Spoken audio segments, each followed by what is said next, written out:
हाँ तो बच्चों, आज हम देखेंगे कि कक्षा 7 की प्रश्नावली 1.2 में जो पहला सवाल है वो दिया हुआ है। एक ऐसा पूर्णांक युग्म लिखिए जिसका योग ऋण 7 है।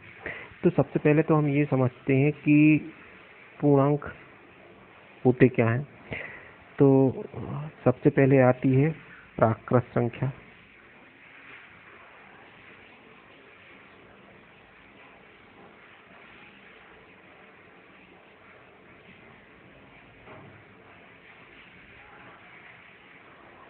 प्राकृत संख्या जो रहती है वो 1, 2, 3, 4 और इसी प्रकार से अंत तक चले जाओ आप, इन्फिनिटी। फिर आती है पूर्ण संख्या।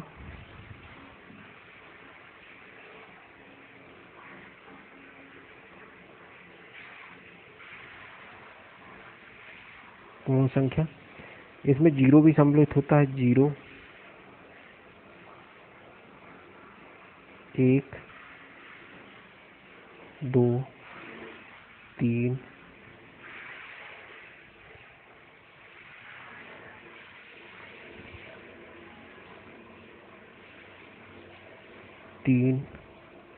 4 और इसी प्रकार से अंत तक चले जाओ। तो 0 को सम्मिलित करने पर प्राकृत संख्या पूर्ण संख्या में परिवर्तित हो जाती है। फिर इसके बाद आता है पूर्णांक।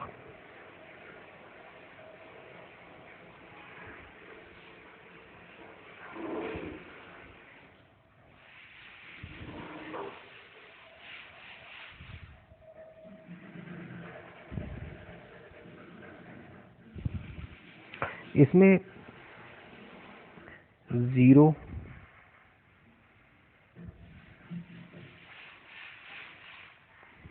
1, 2, 3 इस प्रकार से इधर चले जाओ। ऋण 1, ऋण 2 और इस प्रकार से यहाँ बढ़ते चले जाओ। तो ये जो पूर्णांक कहलाते हैं, अर्थात इसमें ऋणात्मक संख्याएं भी आ जाती हैं, धनात्मक संख्याएं भी आ जाती है और शून्य भी आ जाता है। इस प्रकार से हम समझ सकते हैं कि पूर्णांक क्या होते हैं। अब पूर्णांक का ऐसा युग्म आपको लेना है जिसका योग जो है वो ऋण 7 हो। तो उसके लिए हम देखते हैं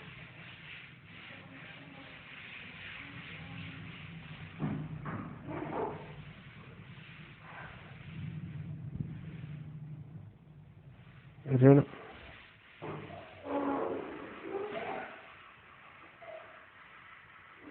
3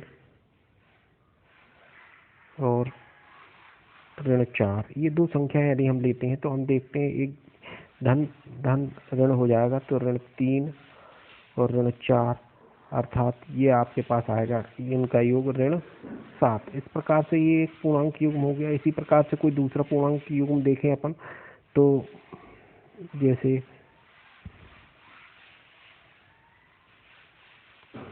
ऋण 5, ऋण 2, तो आप देखोगे कि ये हो जाएगा आपके पास ऋण 5 और प्लस माइनस माइनस 2, अर्थात ये भी ऋण 7। तो इस प्रकार से अन्य कोई युग्म भी ले सकते हैं आप। इसी प्रकार से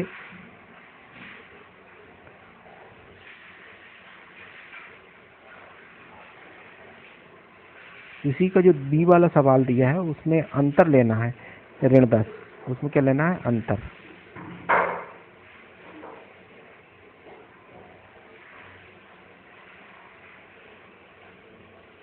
ये हम देखते हैं इसमें जो दिया हुआ है अंतर, तो उसको हम इस प्रकार से लिख सकते हैं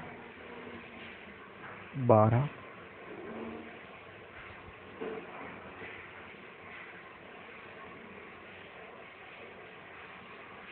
2, ये आ जाएगा आपके पास 10। क्योंकि ऋणात्मक में चाहिए है आपको तो ये माइनस का ले लिया, ये प्लस का हो गया। इस प्रकार से ये माइनस का 10 आ जाएगा। इसी प्रकार से अन्य कोई दो संख्याएं ले लो। अब इसमें दो संख्याएं कौन कौन सी हो गई, ऋण 12 और धन 2। इसी प्रकार से अन्य कोई दो संख्याएं का अंतर ले लें अपन। तो यहाँ पे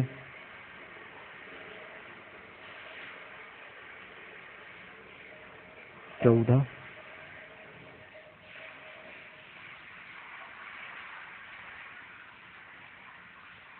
और ये 24।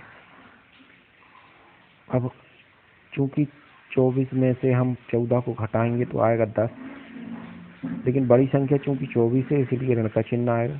तो ये दो संख्याएं भी हो सकती हैं, ये दो युग्म भी हो सकते हैं। इसी प्रकार से अन्य और कोई ले लें अपन, जैसे इसमें दिया हुआ है 15 ऋण 5। तो ये ऋण 15 जैसा का तैसा रहेगा, ये ऋण ऋण धन हो जाएगा, ये आपके पास आ जाएगा। अब घटेगा तो ये ऋण 10। तो इस प्रकार से ये दो संख्याएं भी ले सकते हैं। इस प्रकार से हम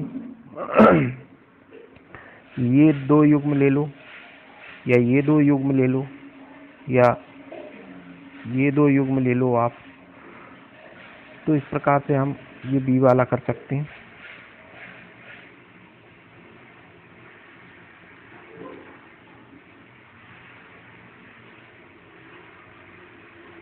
इसी प्रकार से इसी का जो सवाल नंबर सी है उसमें आपसे पूछा गया है कि योग क्या होना चाहिए, 0। तो ये तो बहुत ही आसान, जैसे 7 प्लस माइनस का 7 ले लिया, इन दोनों को ये हम जोड़ रहे हैं तो ये 7 प्लस माइनस माइनस हो जाएगा और ये सब्ट्रैक्ट होगा, घटेगा तो क्या जाएगा 0। इसी प्रकार से और कोई ले लें अपन, जैसे 2 ऋण 2, वो ही संख्या ले ली हमने। तो ये क्या आ जाएगा आपके पास, 2 ऋण 2 अर्थात 0। इस प्रकार से आपके पास वो युग्म जो है वो कौन कौन से, या 2 और ऋण 2, 7 और ऋण 7। इस प्रकार से कोई भी दो पूर्णांकों के युग्म जिनका योग जो है वो 0 हो, उसके लिए वही पूर्णांक में माइनस लगा के उसका योग कर दो तो वो आपके पास 0 प्राप्त हो जाएगा।